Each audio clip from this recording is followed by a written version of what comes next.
Hello guys, welcome back to our channel. আমরা site scene complete করে নিয়েছি ডুয়ার্সের, এবং ডুয়ার্স থেকে আমরা বেরিয়ে গিয়ে আজকে শিলিগুড়িতে যাব। সেই ভিডিওটা আপনাদের সঙ্গে শেয়ার করব। আজকে শিলিগুড়িতে নাইট স্টে করব আমরা, আর শিলিগুড়িতে নাইট স্টে করে কালকে সকাল সকাল বেরিয়ে পড়বো মিরিকের উদ্দেশ্যে। So stay tune.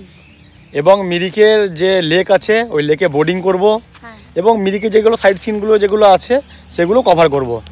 আর একটা কথার জন্য খুব দুঃখিত আমরা, সেটা হচ্ছে জঙ্গল সাফারি করতে পারলাম না, কারণ জঙ্গল সাফারি এখন বন্ধ আছে।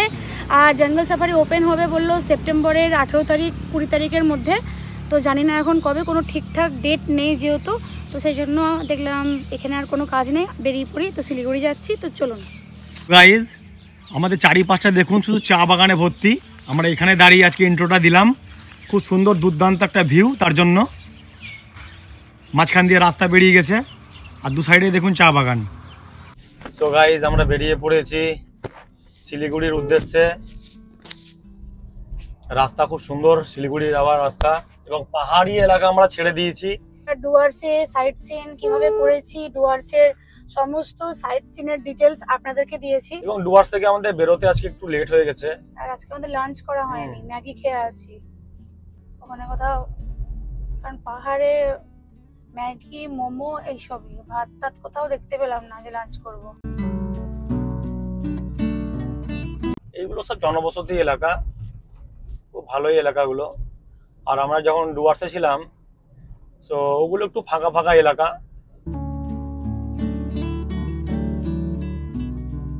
এই পাহাড়ি এলাকায় কখন বৃষ্টি পড়বে, কখন বৃষ্টি ছেড়ে যাবে, একদম বোঝা যায় না। শিলিগুড়ি 42, কালিম্পং 67। সামনের দিকে মেঘ করেছে, রাস্তাটা দেখুন একবার, খুব সুন্দর রাস্তা। আর মেঘ করে এসেছে চরম মাথার উপরে, দূর থেকে মনে হচ্ছে যেন রাস্তাই নেই। আমরা তিস্তা নদী পেরিয়েই আবার বেরিয়ে পড়লাম গন্তব্যস্থলে দিকে। গাড়ি চালিয়ে চালিয়ে শরীর খুব টায়ার্ড, কেউ যদি একটু টিপে দিত খুব ভালো হতো। আর আমি বসে বসে খুব টায়ার্ড। শিলিগুড়ি পৌঁছাতে পৌঁছাতে আমাদের মনে হয় অন্ধকার হয়ে যাবে পুরোটাই। আস্তে আস্তে কিন্তু সন্ধ্যা নেমে আসছে, যে আলো ছিল সেই আলোটা কিন্তু কমে আসলো। গাড়িতে আমাদের বেড করা আছে, যদি হোটেল পাই ভালো, না হোটেল পেলে বেডে ঘুমিয়ে যাবো। সো গাইজ, আমাদের শিলিগুড়ি আর 33 কিলোমিটার। অন্ধকার নেমে এসেছে, গাড়ির হেডলাইট জ্বালিয়ে দিয়েছি। পুরো অন্ধকার হয়ে গেছে, পুরো একদম অন্ধকার। একটা ছোট্ট নদী ক্রস করার জন্য নদীর পাশ দিয়ে দিয়ে দিয়ে দিয়ে রাস্তা, এরপরে একটা ওভারব্রিজ আসবে, মানে হ্যাঙ্গিং ব্রিজ। ওই হ্যাঙ্গিং ব্রিজের উপর দিয়ে আমরা ক্রস করব, তখন দেখাবো আপনাদের।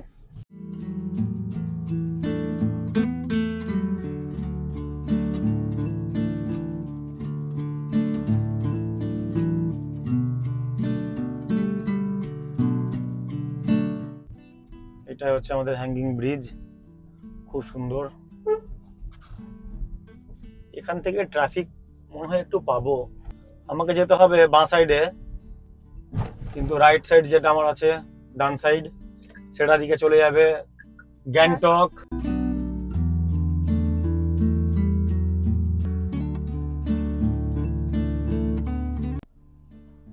দিনের বেলা আসলে ডান দিকে রেলিং গুলোতে অনেক হনুমান বাঁদর বসে থাকে। এখনো দেখাচ্ছে 24 কিলোমিটার 55 মিনিট।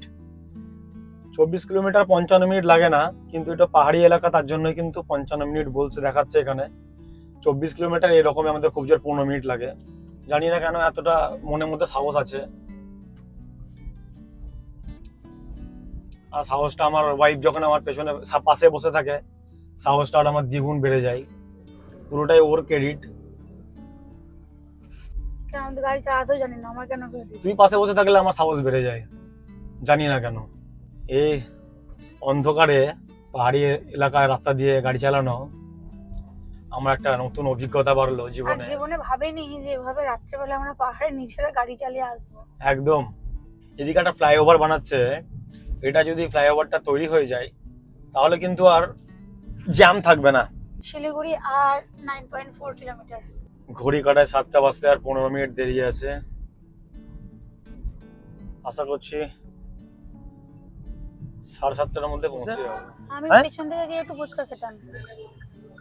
দাঁড়াও, একটু পেছনেই তো ছিল ফুচকা। এখানে আমি একটু ফুচকা খেয়ে নিয়েছিলাম। এখানে 10 টাকায় 3টে ফুচকা, 20 টাকায় 6টা। আর এই হচ্ছে এগ রোল। ব্যাস পেট ভরে গেছে। এখন আছি আমরা শিলিগুড়িতে, কিন্তু শিলিগুড়িতে কোনো হোটেল নিচ্ছি না, কারণ দেখলাম যে একটু এগিয়ে গিয়ে থাকাটা বেটার, যতটা যাওয়া যায়। এখন বাজে ওই 7:45। শিলিগুড়ি থেকে প্রায় আধ ঘন্টা দূরত্বে এই হোটেল একটা পেয়েছি, হোটেল গার্গ রেসিডেন্সি চিল আউট। এটা হচ্ছে হোটেল, আর আমরা এই রুমটা নিয়েছি। এই রুমটা ফার্স্ট ফ্লোরে এই রুমটা নিয়েছি আমরা। তো উপরে গিয়ে রুম দেখাচ্ছি। রুম আমি দেখে এসেছি, বেশ ভালো, খারাপ নয়, মোটামুটি। আমরা ওই কয়েক ঘন্টায় থাকবো এখানে। সকাল 7টার মধ্যে বেরিয়ে পড়বো আমরা মিরিকের উদ্দেশ্যে। সো রাতটুকু ঘুমানোর জন্য মোটামুটি ভালোই, অনেক ভালো। তো চলুন দেখা যাক। আর এখানে কার পার্কিং হয়ে গেছে, আর কার পার্কিংয়ের জন্য অনেক বড় এরিয়া, বিশাল বড়, পুরোটা কার পার্কিংয়ের এরিয়া, কোনো প্রবলেম। আর পুরো রোডের উপরে, এই হচ্ছে রোড। আর আমরা বেরিয়ে যাব এই দিক দিয়ে পুরো শিলিগুড়ি, শিলিগুড়ি নয়, মিরিক। তো এই হচ্ছে রুম, এসি রুম, একটা ছোট্ট বেড, একটা ছোট সাইড টেবিল, আর একটা মিরর, টিভি, ছোট একটা আলমিরা। কোনো কাজেই লাগবে না এগুলো আমাদের। এখানে বসার জন্য ছোট্ট একটা এরিয়া, খুব মিষ্টি জায়গাটা। আর এখান থেকে একটু ভিউ আছে। গাড়িটা যে রাখা আছে দেখতেই পাচ্ছেন, রেড কালার। আর এটা পুরোটা রোড। হচ্ছে বাথরুম।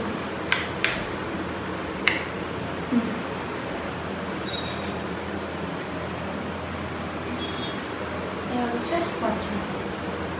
সো এই হচ্ছে রুমটা কত পড়লো? 1600 টাকা। 1600 টাকা। এখানে দুটো গ্লাস দেওয়া আছে, চায়ের সরঞ্জাম দেওয়া আছে, সাবান শ্যাম্পু কিছু দেওয়া আছে, আর কেটেল দেওয়া আছে। আর এখানে এক বোতল জল দিয়েছে, এই যে জল, সিলপ্যাট। বাস এটুকুই, খারাপ কিছু না, মোটামুটি ভালো লেগেছে। চলুন, এগুলো একটাও কাজে লাগবে না, চাপাপি কিছু খাই না। 1600 টাকা। আপনারা আসলে একটু বার্গেনিং করবেন। ওরা 2200-2500 টাকা বলবে, কিন্তু বার্গেনিং করলে 1500-1600 টাকায় দাঁড়িয়ে যাবে। আর এখন অফ সিজন যেহেতু, সেই জন্য আরও একটু কমে গেল। সো গাইজ, আমরা শিলিগুড়ি এসে পৌঁছে গেছি এবং আমরা রুম রেন্টও করে নিয়েছি। রাতটুকু এখানে থাকবো। আজকের মতো ভিডিও এখানে এন্ড করলাম, এবং মিরিকের ভিডিও আপনারা কিন্তু নেক্সট আমাদের ভিডিওতে দেখতে পাবেন। So bye, tata, good night, see you. Video ভালো লাগলে লাইক, কমেন্ট, শেয়ার এবং সাবস্ক্রাইব অবশ্যই করে দেবেন।